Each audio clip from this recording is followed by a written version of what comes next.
I now begin a discussion of the book of Judges. We'll talk a bit about the authorship date and setting of this book.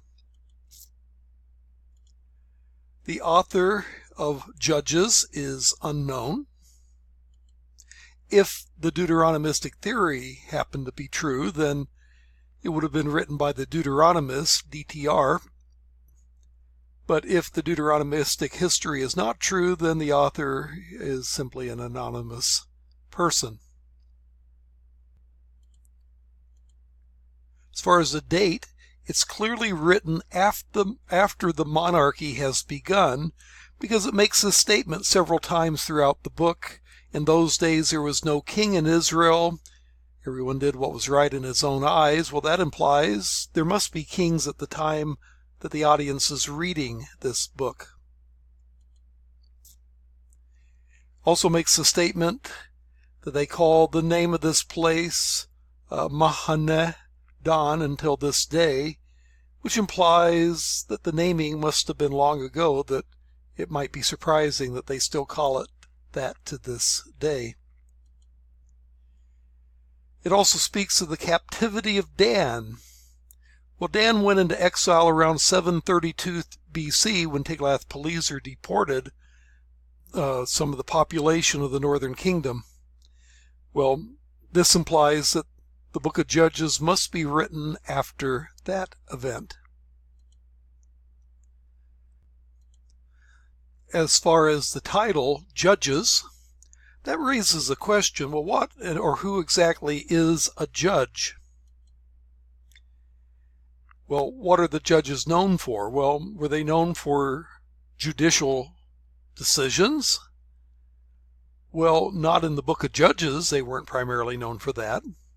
And if they're not doing judging in that sense, well, then why call them judges?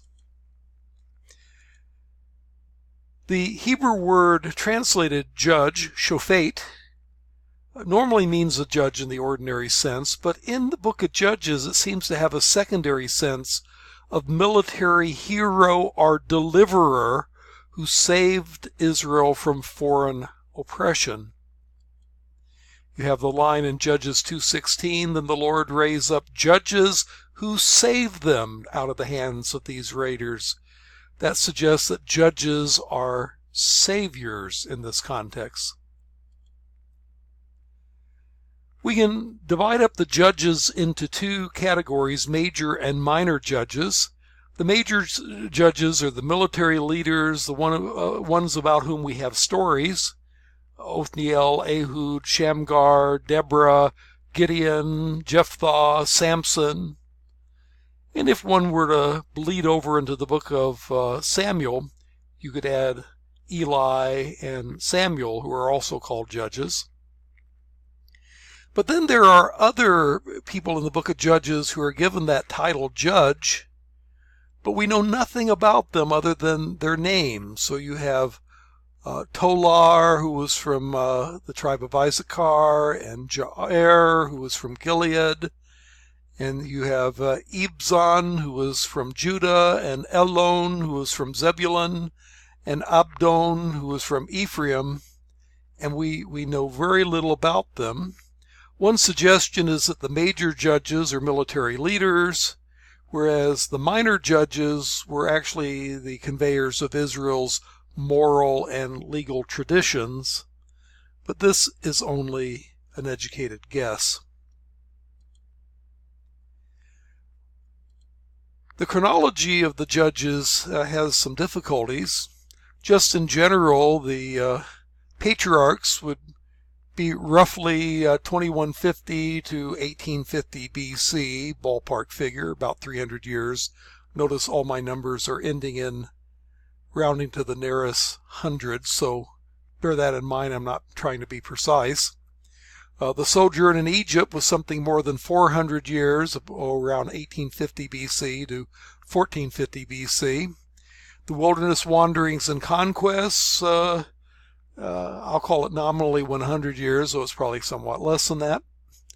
The period of the judges would be about 300 years, 1350 to 1050. The monarchy would be about 500 years, 1050 to 550, more or less.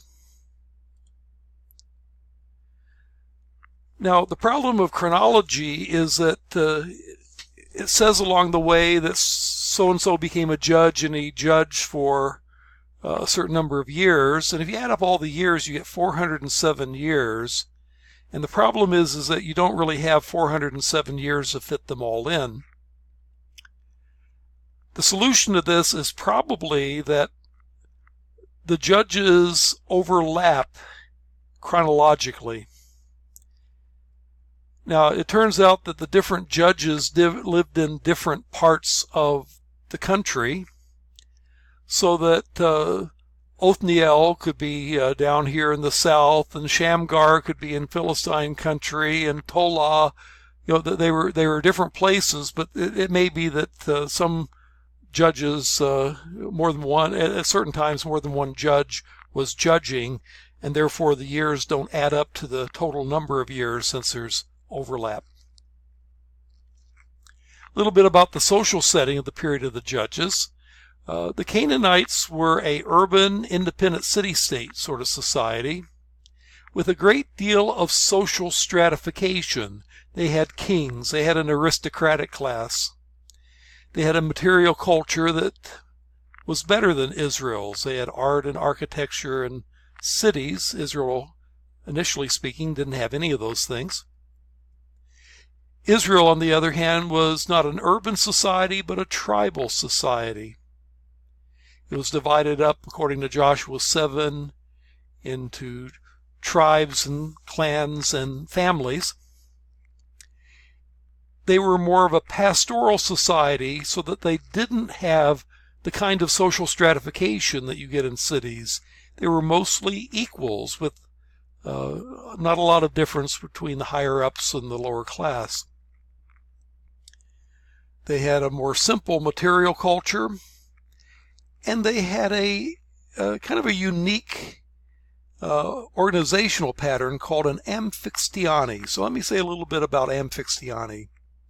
Amphixtiani is a loose confederacy of tribes united around a central sanctuary.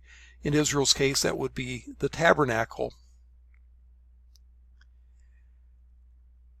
The tribes were largely independent of each other. There's no strong central government. But when a need arose, a judge would rise up who would temporarily unite the tribes around himself as a charismatic leader, and he would fight against their enemies. This term amphixtiani goes back to the Greek city-states who, even though each state was independent of each other, they did share common worship traditions and sanctuaries. Now, the Canaanites were polytheists, and they worshiped many gods. I'll mention some of them. The god El, who was the head of the Canaanite pantheon originally, the father of Baal and other gods. His name is actually the common Semitic word for God, as in Emmanuel, God is with us. Some who worship El in Genesis may have actually worshipped this pagan El as opposed to the one true God.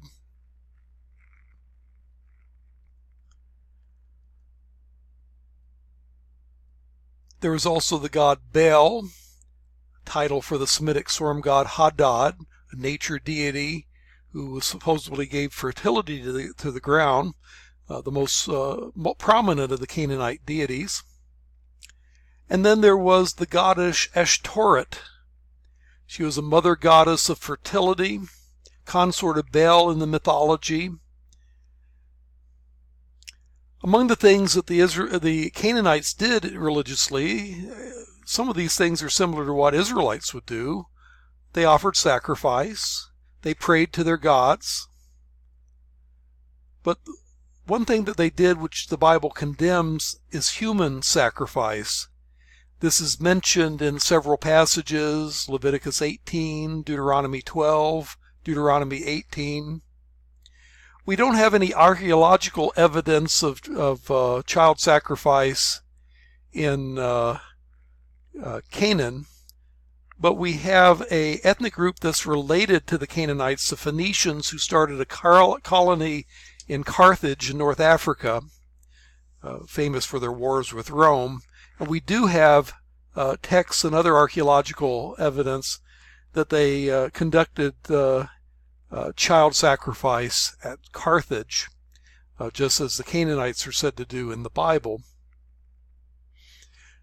This practice actually influenced Israel. Indeed, King Ahaz of Judah, according to 2 Kings 16:3, the northern kingdom generally in 2 Kings 17:17, and King Manasseh of Judah in 2 Kings 21:6 practice this human sacrifice.